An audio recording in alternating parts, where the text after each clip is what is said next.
Hello and welcome back to Access Chat. It's great to have Darryl Adams with us today and great not to have a plant growing out of the top of my head. Thank you to Debra for pointing out that I was having a bit of a green haircut last week. So Darryl is the Assistive Technology Innovation Manager in the Accessibility Division at Intel. Darryl, that sounds like a really exciting role. Can you tell us a little bit more about the work that you're doing and how this fits in to the bigger picture at Intel?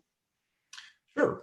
So I work within the accessibility office, which we do a very broad spectrum of accessibility work across the company. So my role is in the context of all of the traditional work that you would assume would be happening with an accessibility office, where we're really driving awareness across the company and with the with the intent of growing an accessible culture through training and education and events and just continuously getting that word out. So a lot of what I do, it involves that as well, but we have a team of people that are just, that are continuously going down that path to make sure that Intel is becoming the, the most inclusive and accessible workplace that we can make it.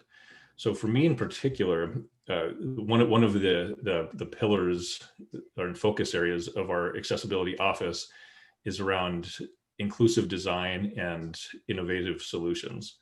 And so I primarily focus in that focus area. And what I'm doing is I have a program that's called Accessible Computing Innovation. And this allows me to work across the company with all the different organizations to identify different technologies and different products where we can drive more accessible experiences into our customers' hands. And so I think there's a lot of work here. It's it's a very broad scope, but along the way we're looking at we do everything from basic research in our labs to product design that's more that's coming to life in the next couple of years. So where shall we begin? Well, I mean, let's think about that, because people think about Intel as being the chip manufacturer, but it's so much more than just chips, right? So what are some of the areas that you touch upon? Well, yeah, so that's actually, it's important to note that we do manufacture chips, and along the way, in addition, we don't typically just create the chip and provide it to the customer. We actually do the full system development as reference designs for customers, so we can demonstrate what capabilities, what the new capabilities of the chips translates into when you think of it from the context of a user experience. So we build laptops, we build PCs and servers and all these things. And in addition to that, we also have a large Internet of Things group, and we do a fair amount of work in 5G and very significant presence with just in a very general sense with artificial intelligence across the board. So it's also, I think, important to note that we have labs that do basic research, and so the function there is typically fairly heavy with what is the user experience intended to be. But then we also have our product teams that have embedded research activities in them as well. So what I'm trying to do is get into each of these different groups and basically bring the story around inclusive design and the importance of listening to the disability community to begin with. Because I don't think that this is certainly one of those areas where it's not a scenario where we create, throw the technology at the problem. I think what we're trying to do is be aware and to be listening to understand exactly what these problems are, and then how we can apply our technology, or more hopefully, how we can evolve our technology to specifically address these problems. So I'm really, one of the big things that's kind of a foundational component to what I'm doing is creating the systemic processes to where the voice of the disability community is consistently heard across all of these research and design activities that occur at the company.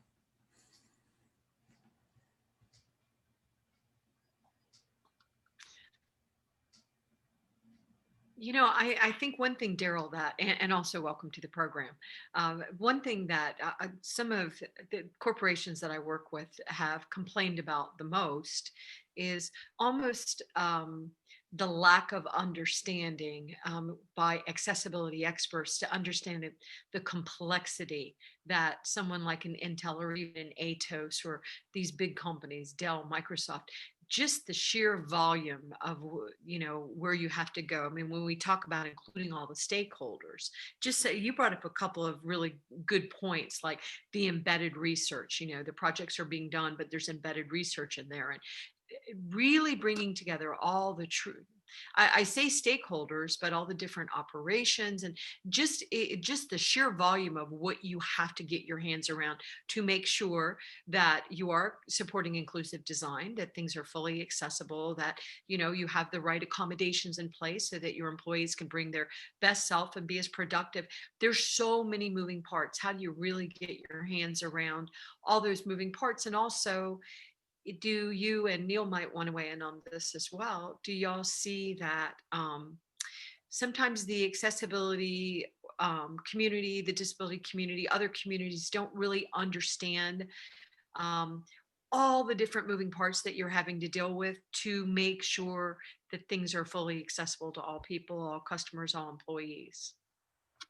Well, yeah, I have to imagine that that is the case, because you're absolutely right around the complexity. I sometimes marvel around the fact that products get produced at the end of the day. When you think about the thousands of people that are required to end to end produce a single product, you know, from the planning and the research through the design, through the all the systems engineering work that's applied in that process. And then we haven't even gotten to the manufacturing part yet, which is a whole nother level of significant complexity. But not only is this thousands of people, but it's also all around the world. And it's not like all of the people that work on a product work in the same organization either. So we have serious organizational boundaries to be crossing to get these things done as well.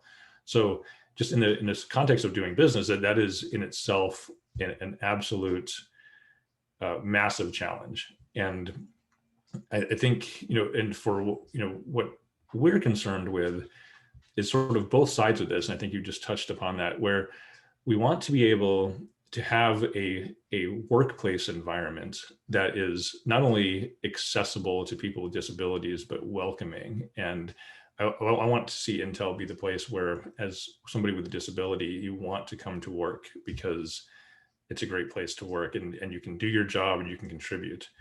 And, you know, that's true, I think, in a large part across the company. We that can be, that reality can be had. But like everything, and I think you've touched on this in the show in the past as well, is that this is such a journey. I mean, what you had mentioned, it is complex and it's not perfect. And we are on that journey with everybody else. And one of the things I'm really hopeful for here is that in one of the projects that I'm involved with as part of the Accessible Computing Innovation Program is this notion that we're actually doing research with Intel employees with disabilities. So we're directly engaging the employee base to understand where their barriers are in the workplace, and then looking at our labs technologies to see if we can apply work that we're doing in the lab to directly help in this workplace environment. And that's exciting because, you know, regardless of what comes of that, it's engaging the Intel community, and people want to be involved. And that's the one big finding that I've seen, is that everybody is excited about being involved in that type of research. Sorry, I'm the first to not go off mute. Darryl, real quick follow up, and then I know Antonio has a question, but you yourself have been impacted impacted as a member of the disability community. And I was just wondering if you wouldn't mind exploring that a little bit. Oh, sure. Yeah, I probably should have explored that up front. Yeah, so I forgot to. Yeah. I didn't just land here on accident. This like, speaking of journeys, I've had a significant journey at Intel where I started at the company in 1996, and so I've been here quite a while. And I have a degenerative eye condition, retinitis pigmentosa, and I'm legally blind today. And I'm also completely deaf in my right ear as a result of a surgery that I had back in college. So it's been quite some years where I've been dealing with pretty significant sensory impairment or sensory deficit. But over time, because I've had a degenerative eye condition, it's like my context has been changing. And so when I first started working, there was no need for assistance or accessible solutions. But over time, it's become more and more necessary. And so I've been self-taught in terms of what assistive technologies will work for me in which contexts. But what I really realized, and I think this was back in about 2013, is that I was spending a lot of time trying to figure out how to do my job, just treading water, basically. Like, how can I just perform the basic tasks of my job effectively? And then I thought, well, I'm working at a company where I've got all these brilliant engineers creating awesome technology. Well, I need to figure out how to redirect my time to not just help me in my job, but I can make this a career, and I can figure out how to help Intel create products that will be more useful to more people around the world. And so that's what I've done. So, Darryl, can you tell us more about how you are supporting your own employees at the workplace, and and through the course of your career, or what are the things that you felt that if someone today is going into a journey of creating a collaborative, inclusive workplace, what they really need to do at the core? Great question. Well, I think there's a lot of core. That's a big core. Yeah. And just thinking about what we have done, just as what I guess, speaking from the example that I've lived, is that, and this took a long time. So so our accessibility efforts are not nearly as old as the company. So we're I would say we're fairly new to the game in terms of the longevity of our company. But what's been interesting is the rapid rate of success that we're having, say, over the last 4 to 5 years. And I attribute that a lot to not only executive sponsorship, but broad leadership sponsorship, where it's not just a single person that has an interest in a space who decides to take on the champion role. But across the board, when I speak to leaders at Intel, they're very bought into the ideas and to ensuring that we are an inclusive company, period.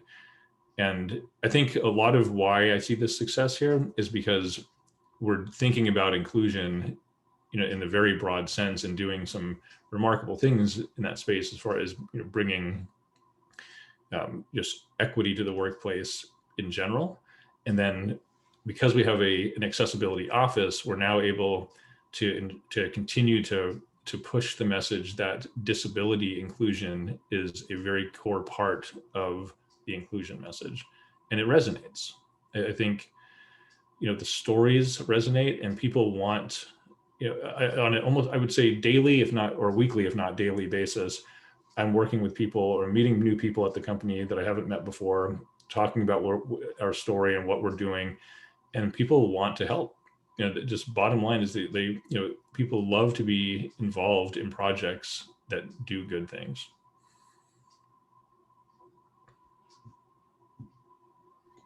Yeah, I was talking yesterday on a show, and we were talking about employees, regardless, of where they work. More and more, they want purpose. They want to have purpose. Yes, I want Intel to be wildly successful. I'm so happy to work for them, but I want to have purpose. I want to feel that the work I'm doing at Intel or Atos or Huawei or wherever you are is actually adding value to the world. I know that's something into both Antonio and Neil working with Atos, and I know it's very important to you, Darryl, but more and more, this is something employers need to understand. Employees want to have purpose. They want to make, they want to be better. They want it to be bigger than just a paycheck. And I think the work that you're doing, the work that we're all doing, is one way that we can make sure everybody's included, but the employees feel like they're adding value. Go ahead, Darryl. I totally agree. I think I'm seeing that, and I think that, well, I see the trend. I don't know that it's necessarily a new trend, but as far as it feels to me like it's becoming more of the conversation where and just there's just generally more interest, and I find people wanting to volunteer to participate, which is a pretty incredible thing, because everybody is so busy. Nobody is sitting around looking for things to do, but they're still willing to volunteer and to contribute where where their expertise makes the most sense. So it's nice. So I fully agree with what you both said. I think that when we look at the studies that have been done, and we look at employee engagement, employees are happy when they what they do in their daily work is, and what the ethos of the company is, it relates to doing something that they can buy into. So that sense of alignment of purpose really does help people be satisfied and happy at work. And let's face it, right now, for a lot of people, work's all we've got, or homework, blurring, the whole thing is pretty messy right now in 2020, as we have welcomed work into our home lives, and our world has shrunk dramatically to our sort of closer environs due to various sort of lockdowns and so on. So I think that sense of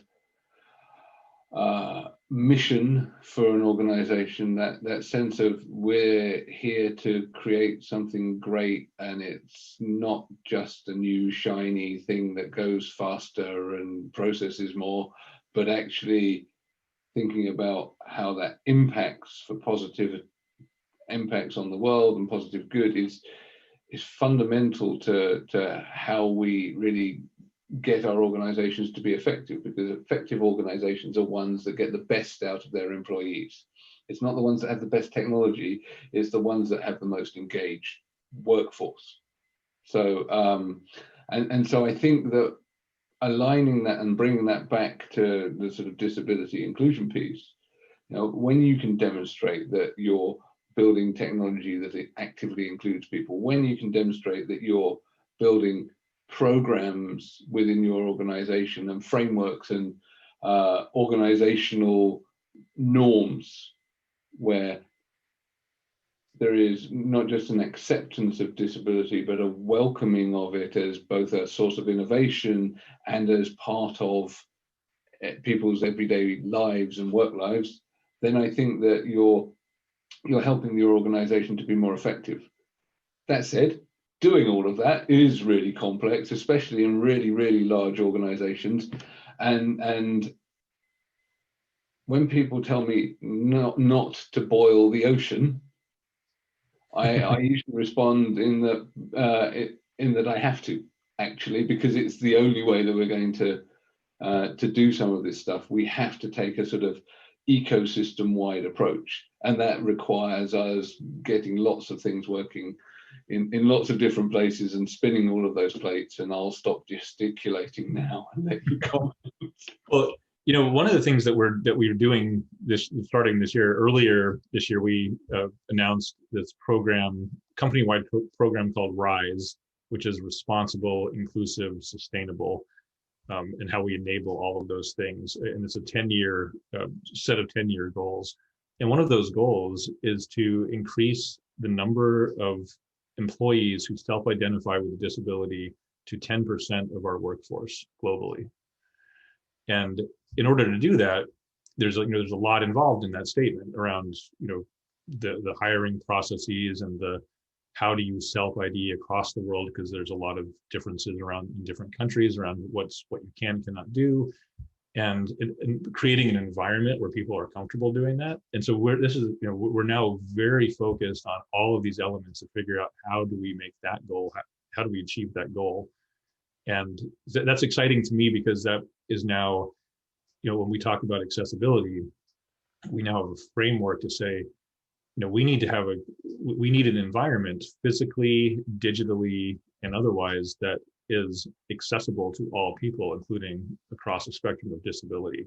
So how are we going to do that? Because this is a reality that this is our workforce, and this is the world, because our workforce should be representative of the greater, our customers and the world in general. And it's just nice so it's not our accessibility office in a corner trying to make this happen. It's now broadly accepted that this is the path that we are on, and how are we going to be successful doing it. It's really it's exciting listening to the things that you're doing, and I know that Intel is partnering with other large corporations to have even bigger impact, because Intel is obviously a big partner with other companies. But I know you talked about other things that Intel was doing besides chips. I think a lot of us know, we all have those the little stickers that say, powered by Intel. But you'd mentioned that y'all do, artificial intelligence, IoT, 5G, things like that. How are, with some of these newer, really big technologies that are emerging, like 5G, I talk about 5G all the time. Connectivity is as critical as technology. If we don't have good connectivity with all these rural problems and lack of, reliable internet, it's, for example, stop 40% of the children in the United States of being able to be educated during COVID crisis. So connectivity is very important part of it. But when you look at, the AI projects or the IoT, and I understand those blend together in the 5G, how do you apply what you're doing in other parts of the company to those big efforts that are changing every moment of the day? Yeah, there's a lot here. And I think one key for me is there's a big difference, a shift, I will say, in technology when you bring AI into the mix in a very general sense. So as an example, the processors that we make today, they're known as systems on a chip. So pretty much the industry has shifted to this notion that you don't just have a general processor, it's a generic thing that you plunk into the machine and it just does everything. So on that single product die is a set of core processing units that we know today as a processor, but then it's surrounded by a bunch of supporting technology or co-processors or accelerators that do very specific workloads like AI, machine learning, inference, that are specific to computer vision or audio, speech recognition and these kinds of things. So they're very purpose-built and extremely efficient, power efficient, and extremely low latency. And they don't affect anything about the traditional usage of a computer because the processor is still doing all of that work. So it's kind of complex, but the point is that because we have all these specialized bits going on in that product, we now have an opportunity that we haven't had over in the years prior to now, where we can start looking at completely new ways of interacting with a computer, because you can, the ability to talk and for the computer to recognize your voice and recognize what you're saying and all of these things is becoming significantly more powerful and without even impacting what the computer already does. And because of that, now this is opening up some doors that haven't been able to be opened in the past. And the same thing goes with computer vision, being able to, imagine, computer vision algorithms really being able to understand what is displayed on the screen beyond what a screen reader can do. So a screen reader is simply, reading the text, but it obviously has problems when what's on the screen is not text, but a computer vision algorithm can address that problem. And I think there are a lot of very broad applications kind of in that general space that are going to be coming to fruition over in the years to come because of the way that AI and kind of very low power inference is being just baked into everything that we do. Intel is also known for being the company who gave a voice to Dr. Stephen Hawking. I was before the interview, I was reading some of the work that you did, and it is particularly interesting to see the multidisciplinary and the number of engineers that are involved on this type of projects. So, and we see that is a continuing process of change. And you were just mentioning about some developments in technology, in the area of artificial intelligence, but in terms of technology that is being created by Intel and being created by others, what are the things that you see that excites you and that you see great potential of improving accessibility? I think, well, sort of expanding on the work with Stephen Hawking. So we were deeply involved with the Stephen Hawking's voice, but also basically his computing environment for many years. And it was very fortunate that for all involved that not everybody in the world gets to have a team of engineers dedicated to their computing needs, but you learn. So it was so important for Stephen to continue to communicate as his disease progressed, and the technical challenges were significant. But what we did with that is we took all of those learnings and all of that, the software and the hardware that created that environment for him, and we made it open sourced. It's called the Assistive Context Aware Toolkit, and you can Google that and see, and basically you have access to all those pieces. So if you are somebody or know somebody that has something similar to what ALS or motor neuron disease, that types, or anything that really prevents you from accessing a computer with a traditional keyboard and mouse display type of scenario, this toolkit can adapt to whatever functions a person has. And today, you still need to have somebody that actually does that for you. But we're getting to a point where I think the adaptability will be fairly straightforward, and it'll be easy to map this technology to somebody's specific needs, which I think is a really important point. Is around disability in general is a very individualized problem statement. It's like, even two people with the same physical disability in two different contexts need different things. And so we have to figure out how to continue to build and introduce technologies that are highly customizable, configurable, and adaptable. And that's what I think, that's the kind of the path that I'm wanting to go down. One quick thing around, we've recently extended the work, the toolkit, from Stephen Hawking to working with Peter Scott Morgan, who's kind of bills himself as the world's first human cyborg. Same kind of ALS type of situation. He no longer speaks, and he's now an avatar that and he uses his computer to speak. And we've integrated eye tracking to help more. A combination of eye tracking and predictive text and speech synthesis to help him communicate more regularly and more at a more normal cadence than he would otherwise be able to do. And I think that technology is extremely exciting, where we can take that in the future.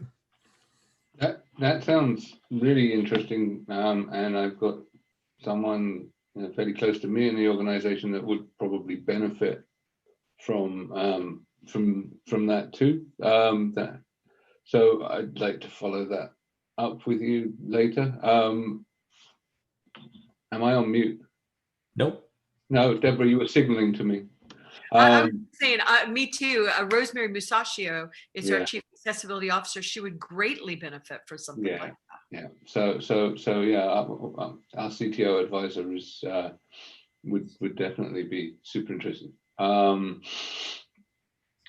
I'm an old time speech recognition guy. I've been working with speech recognition for like 20 years now, and I thought it was really interesting what you were talking about with the the dedicated chips, because when I started with speech recognition, we were actually building computers specifically to run speech recognition systems, and we were looking at things like the physical placements of the cards and the fans and everything else to deal with mechanical noise interference and everything else, and the fact that all of that processing is now done on dedicated chips, taking the load off everything else, is a really big significant step forwards, because it is processor intensive. It is to get speech recognition right, to understand the nuance, to get the correct concatenation of words, and to really do a great job, is complex. And I think that beyond dictation, those conversational interfaces are going to be one of the significant steps forwards in how we interact with technology over the next decade or so.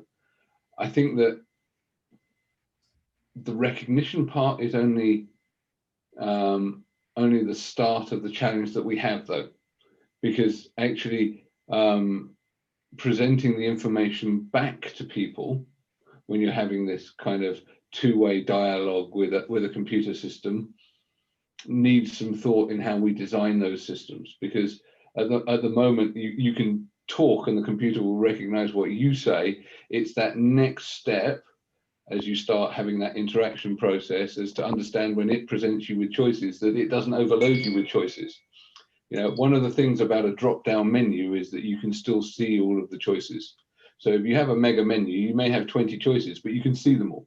Whereas if you go into a, you call your local insurance company. Just let's say you've had a little accident on the road, maybe run over some creature, and damaged your car, and you need to get something fixed. You dial the insurance company, and they present you with 15 different voice options, and you go through this voice menu. And if you're anything like me or Debra or my parents or anyone that's older, your memory you can only hold so much in your working memory. So how we then design these dialogues and this flow to be truly conversational is what's going to really drive that user adoption and usability. And that's going to take tremendous, not only design, but computational power. So I'm really interested in what you're doing in that space.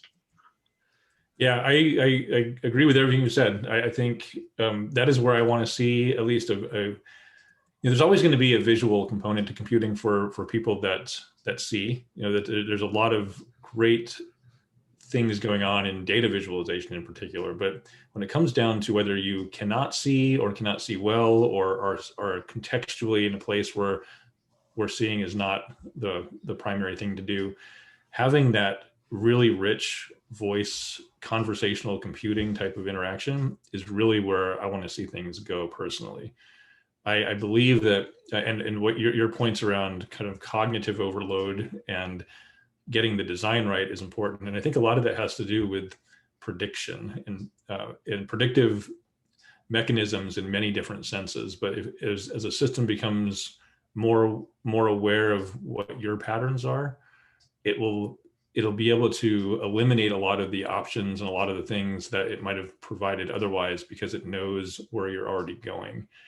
And a lot of that, it's actually also an interesting thing, because from a privacy perspective, most of what I'm talking about either can, or at least in the near future will be able to be done locally on the computer. So it's not something that needs to go to a cloud or some other company to get processed and come back to you.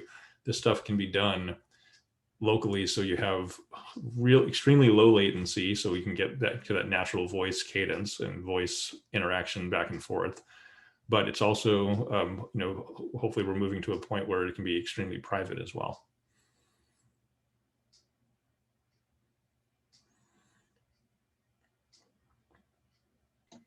Failing again, I'm muted. I think that's really interesting, because we've seen the mass movement of things like speech recognition and to a certain extent text to speech and all of these services into the cloud, because that's where the power has been. But that has given great opportunity, but also created a great deal of fragility in the services, because as soon as you lose connectivity, you lose the ability to use the service. So this for me was always a problem, and one of the reasons why I was always still very keen to do speech recognition on device, and for the processing for all kinds of assistive tech to be on device wherever possible, because it means that it's much more robust.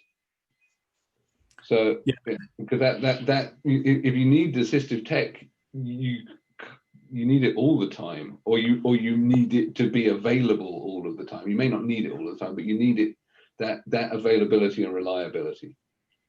And one of the things that I think about along those lines as well is just sort of a foundational design concept for me is that not only do I want to see the assistive technology on the device, but I want to consider accessible experiences and assistive experiences as core to the device. And so everything that we build, it's built into, rather than somebody needing to buy a special assistive version or accessible version of something. It's really, if you think about the device market and all of the customized assistive technologies, they're expensive. And one of the ways that we can drive down cost is to include these things as core capabilities. And when you do, high volume manufacturing and high volume business, then that drives down cost and just makes it normalizes everything, and it makes things over time less expensive.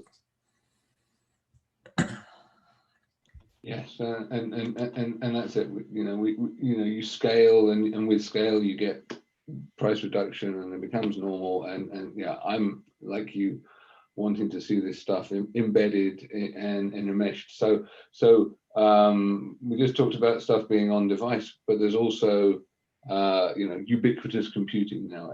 Computing's everywhere. So a lot of stuff is going to happen on the edge. So you've got all of this sort of processing going on all of these little devices, that you don't traditionally think of computers. How do you see that working in terms of inclusivity? Because some of these are, and they're not having huge amounts of processing power, but how do you see us being able to use these devices that are connected in conjunction with assistive tech, or how can we use this kind of new edge technology, IoT, to really include people?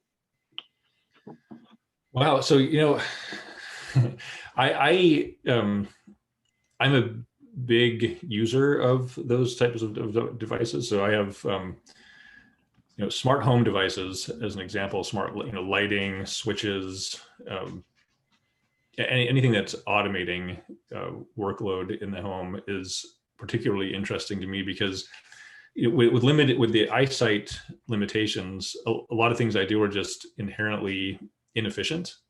And so the more that I can automate something and outsource like manual tasks around the home, I'm all for it. So I think in terms of inclusion, that's a big deal. Like it's the ability to automate tasks and then and schedule. So it's not just automation, but it's smart scheduling. So you're also bringing either the lighting to the task and only then, and managing. You can manage costs that way as well. So there's a whole bunch of goodness around that. The question for me is always going to be the complexities around the environment and how fast the industry can continue to consolidate on standards so that every product will interoperate with every other product without having to buy into specific ecosystems. There's some of that going on, but that needs to improve, because it does get very complex if you have multiple ecosystems in your house, or if you're, as a basic user that just wants to have a simple function, it has to be simplified. And so I think that's one of the challenges. And then also the cost. These things today, it's to collect a household, to build a smart home involves a lot of different edge devices, which it can be costly. But I do think, like everything else, that continues to fall, and at certain, there's price points that make them more attractive, and we're getting there. And I think it's just a matter of a bit more time before that becomes just really the go-to technology for folks with varying disabilities, I think. Excellent. So we've reached the end of our time now. I could ask questions for a lot longer. Just thank you very much, Darryl. It's been a real pleasure chatting with you. I need to also thank our friends at Barclays Access, Microlink, and MyClearText for helping us stay on air, stay captioned, stay relevant. Thank you once again. Have a great weekend, and we look forward to chatting with you on Twitter on Tuesday. Thank you very much.